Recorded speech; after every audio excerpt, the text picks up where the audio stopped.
Let's say that you'd like to get this robot to figure out how to pick up objects. So the goal is to build some system that will use images from the robot's camera, position its gripper appropriately, and pick up objects out of a bin, for instance, for a warehousing application.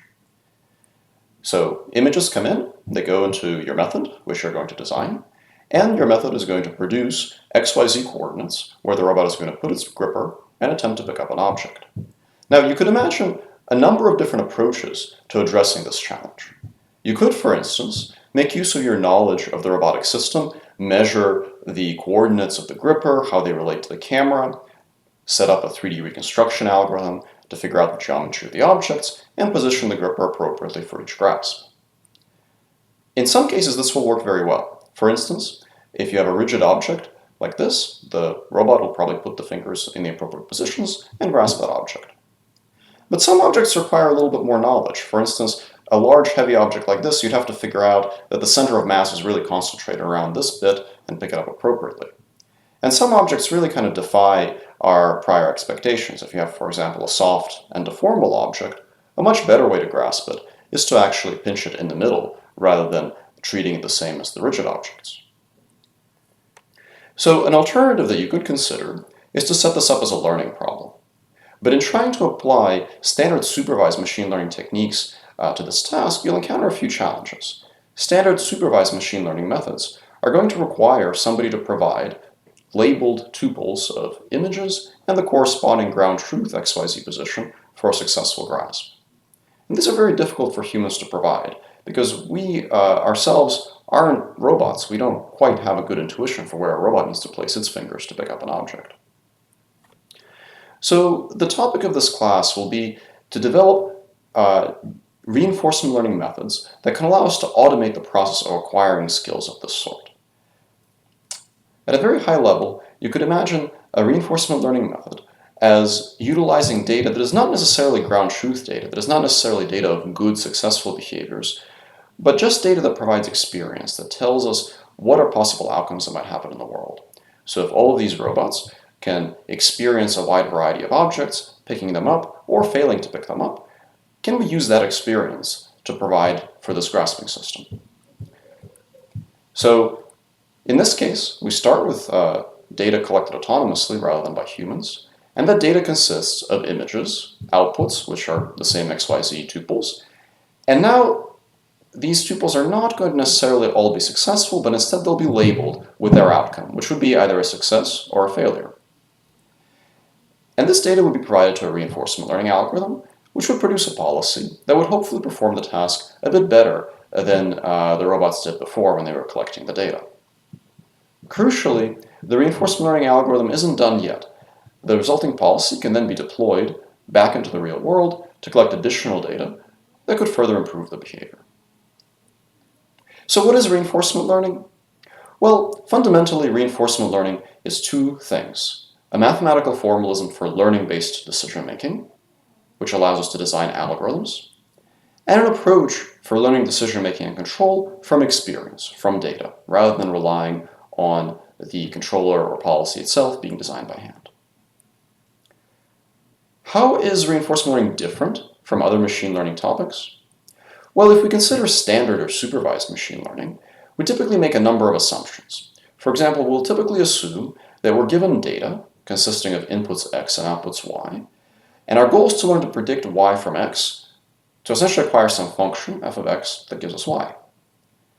Not only do we assume that the data is actually labeled, but we also assume typically that the data is IID, which means independent and identically distributed. This means that the output y that we produce for a given input x is not going to have any effect on other inputs x. And of course, we have to assume that we know the ground truth outputs in training. In contrast, reinforcement learning handles situations where the data is not IID, in the sense that previous outputs will influence future inputs, so the action that you took before will affect what you see next. And the ground truth answer is typically not known. In fact, instead, all you really find out is whether you succeed or failed, or more generally, what reward you received. So in reinforcement learning, we model a decision-making system as an interaction between an agent and an environment. The agent makes decisions, which we refer to as actions, And the environment responds to those decisions with observations, which we sometimes call states, and rewards. And crucially, this process is repeated multiple times over the course of an episode. Reinforcement learning can be finite horizon, which means that this is repeated a fixed number of times, or infinite horizon, which means that this decision-making cycle goes on forever. Here are some examples of how we could embed real-world problems into this reinforcement learning framework. If you're trying to teach a dog how to perform a particular trick, maybe the dog's actions are its muscle contractions, its observations consist of its senses, its sight and smell, and the reward is the treat that you give it when it does what you want, or withhold it when it does not do what you want.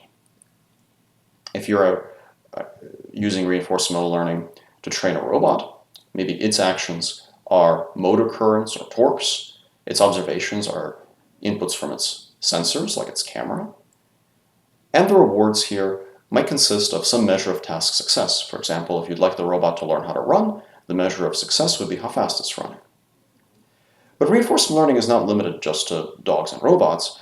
You could also imagine applying reinforcement learning, for instance, to problems in operations research like inventory management, where the actions will consist of decisions about what to purchase, the observations might consist of the inventory levels at the current point in time, and the reward might consist of the net profit that you're earning. So you could imagine applying reinforcement learning to settings like this, and also many others. You could imagine applying reinforcement learning to learn complex physical tasks, like, for example, getting this robotic hand to use a tool to hammer in a nail. You could imagine using reinforcement learning to automatically acquire unexpected solutions, like in this video of a Q-learning algorithm playing the Atari game Breakout. Initially, this learned policy plays the game the way that you might expect, but it actually figured out that if you can get the ball to bounce up there and bounce around for a while, you can get a lot more points than you would otherwise. You can use reinforcement learning in the real world. So coming back to the grasping example from before, you can use robots that practice picking up a wide range of different objects, and from having done that practicing, figure out complex skills. Like, for example, that if objects are positioned close together, you need to push them apart a little bit and then pick up the individual singulated objects. And then you can take apart all these pieces one by one.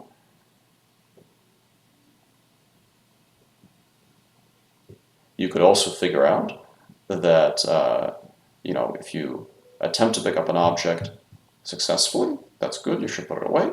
But if you tried to pick it up and you missed and slipped a little bit, then it's better to try again, reposition your gripper, and go in for another try.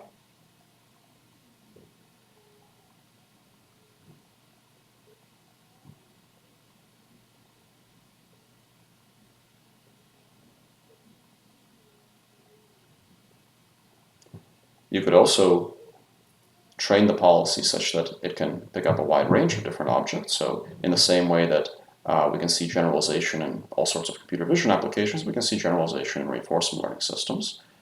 Even generalization to some perturbations, where someone knocks the object out of the gripper and the robot has to retry and reposition its gripper. But of course, it's not just for games and robots. I mentioned that you could use reinforcement learning for things like inventory management. Here's an example. This was actually done by Kathy Wu, who was a PhD student here at Berkeley and is now a professor at MIT, applying reinforcement learning to traffic control. So in this video, the white cars are kind of simulated humans, and the red car is an autonomous car. And this car's goal is to regulate traffic so that all these cars drive in a circle as smoothly as possible. And what you can see here is that the autonomous car is actually going to dynamically decide to slow down or speed up so as to keep the entire traffic circle going. So initially some traffic jams form automatically, but after a while, this autonomous car figures out that it should regulate the flow of traffic, adjusts its speed, gives the car ahead of it a little bit more room, and as a result, keeps the entire circle of cars flowing much more smoothly. Here's a more complex example. So here there's this figure 8 situation. And first you're going to see just the white car, so there's no autonomous car here. So this is just kind of what the simulated humans do on their own. They kind of bunch up at this intersection and end up having to wait for each other for quite a bit. But once we put in an autonomous car, shown here in red, now this autonomous car, again, its job is to regulate the flow of traffic so that everyone goes at a steady speed, what it will actually do is it'll wait so that the last car clears the intersection and then have this kind of snake of cars that snakes through just in time so that no one has to wait at the intersection at the stop sign. All right,